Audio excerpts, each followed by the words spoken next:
There's two things everyone's tempted to do when they're feeling anxious, and honestly, it makes it worse. But don't worry, I'll also give you 3 actionable steps to manage the anxiety. My name is Zach. I'm an anxiety management coach. And so let's dive into this. The first mistake people make with anxiety is thinking they can ignore it.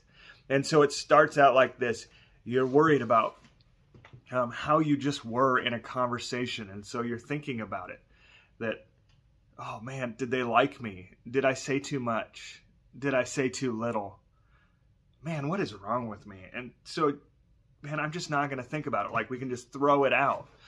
And as we try not to think about it, the anxiety just grows.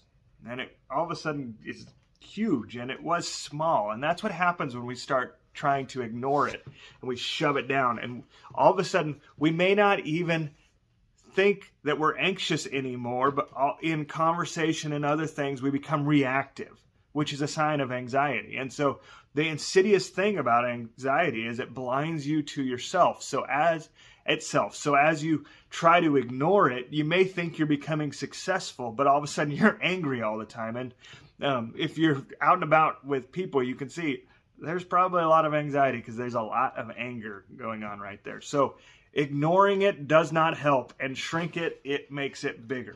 All right? The next step, and I am tempted to do this, and I see this happen as well.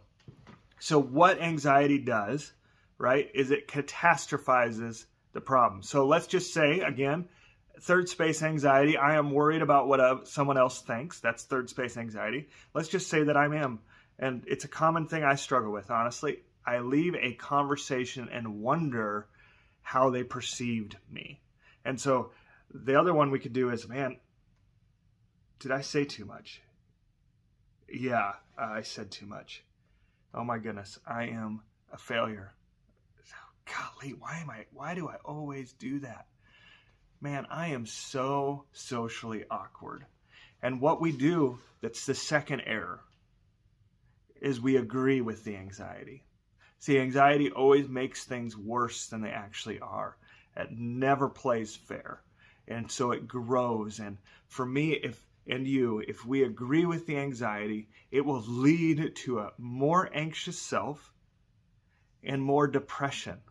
We start believing the lies, the insidious nature of it, where there may be some semblance of even truth, where maybe I did say too much, but all of a sudden the anxiety grows to a point where all of a sudden I am a terrible human being and no one wants to be in relationship with me. And that's what happens when we start agreeing with whatever your anxiety is. So we do not want to either try to ignore or agree with.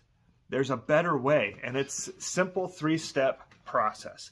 All it is when we feel anxious, we don't ignore it, remember, and we don't agree with it. Let's get rid of that. Instead, we notice, I am anxious. I'm anxious.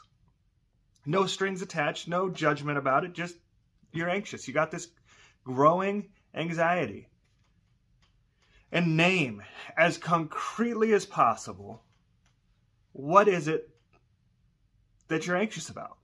You know, I just shared, like, when I leave a conversation, I start replaying what I said and if the person approved of what I said.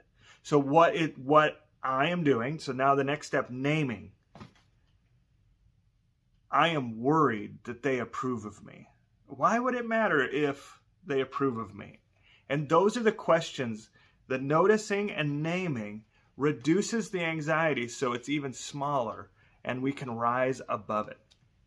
Then the last thing is sometimes you're going to notice and name the anxiety and it's going to be bigger than this little thing here, right? And so it's going to require a little more to rise above the anxiety. And what we do in that point, so this is the third step, is we diffuse the anxiety. As a Christian, I pray. That's one of the things I do.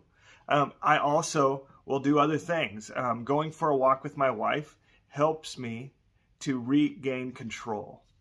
Having a conversation, talking with a close friend about it where I can be honest about my feelings. Petting my dog, my Labrador. When I pet her, she snuggles up into my leg and it reduces the control of anxiety.